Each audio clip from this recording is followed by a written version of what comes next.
ఏం జరిగింది మొన్న కర్ణాటక ముఖ్యమంత్రి గారు అదేవిధంగా మరి అక్కడ ఉన్నటువంటి ఇరిగేషన్ శాఖ మంత్రి గారు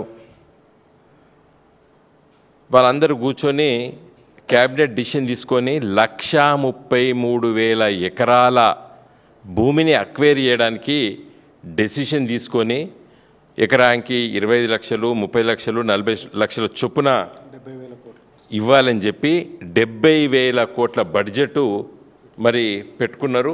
ఆ 70,000 కోట్లు ఈ సంవత్సరం వచ్చే సంవత్సరం రిలీజ్ చేసి భూసేకరణ జరగాలని చెప్పి మరి కర్ణాటక రాష్ట్ర ప్రభుత్వం అంటే ఎవరు ఇవాళ పరిపాలించేది? కాంగ్రెస్ పార్టీకి సంబంధించిన ప్రభుత్వం ఈరోజు కర్ణాటకలో ఉన్నది. తెలంగాణ రాష్ట్రంలో మరి కాంగ్రెస్ ప్రభుత్వం ఉంది. రేవంత్ రెడ్డి గారు ఇక్కడ ముఖ్యమంత్రి, సిద్దిరామయ్య గారు అక్కడ ముఖ్యమంత్రి గారు. మరి ఆ భూసేకరణ జరిగితే రేపు సుప్రీంకోర్టులో ఎస్ఎల్పి లోపట వాళ్ళు అదే ఆర్గ్యుమెంట్ చేస్తారు. మేము ఇన్ని లక్షల ఎకరాలు 1,33,000 ఎకరాలు రైతుల దగ్గర భూసేకరణ చేసినాము, వాళ్ళని నిర్వాసితులు చేసినాము, మరి మీరు తప్పనిసరిగా ఈ హైటు పెంచాలని చెప్పి ఆర్గ్యుమెంట్స్ మొదలు పెడతారు వాళ్ళు.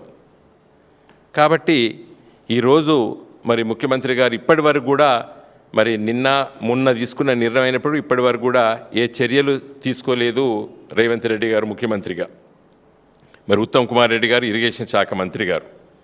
మేము ఏం చెప్తున్నామంటే ఒక స్టే ఉన్న తర్వాత స్టే ఆర్డర్ని విస్మరించి మరి భూసేకరణ ఎట్లా చేస్తారు?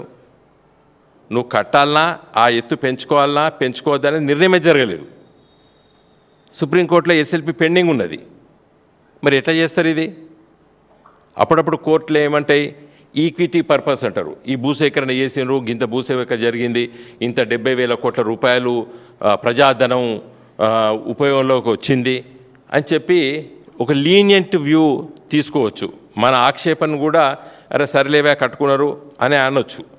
కాబట్టి ఈ భయంకరమైనటువంటి పరిస్థితులు ఏర్పడతాయి. ఏది ఫైనల్ హియరింగ్ లోపల. ఆ హియరింగ్ వచ్చి ఫైనల్ హియరింగ్ ఎప్పుడు వస్తుందో తెలియదు మనకి. మరి ఈ ఫైనల్ హియరింగ్ వచ్చేసరికి ఈ భూసేకరణ జరిగితే చాలా అన్యాయం జరుగుతుంది తెలంగాణ రాష్ట్రానికి.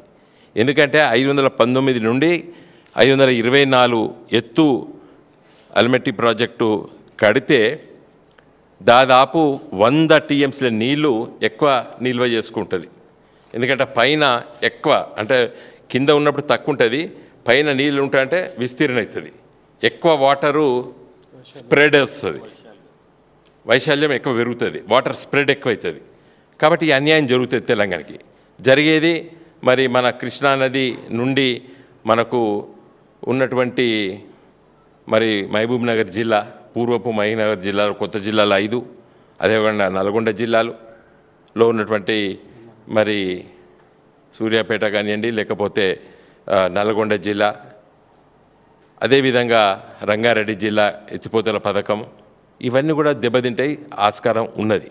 కాబట్టి ఈ రాష్ట్ర ప్రభుత్వం మరి ఏ చర్యలు తీసుకుంటుంది అనే దానిపైనే మేము మరి లీగల్గా కొంచెం లోతుగా దీన్ని ఆలోచించి తప్పనిసరిగా వెంటనే మరి రాష్ట్ర ప్రభుత్వం రేవంత్ రెడ్డి గారు నిర్లక్ష్యంగా ఉండొద్దు.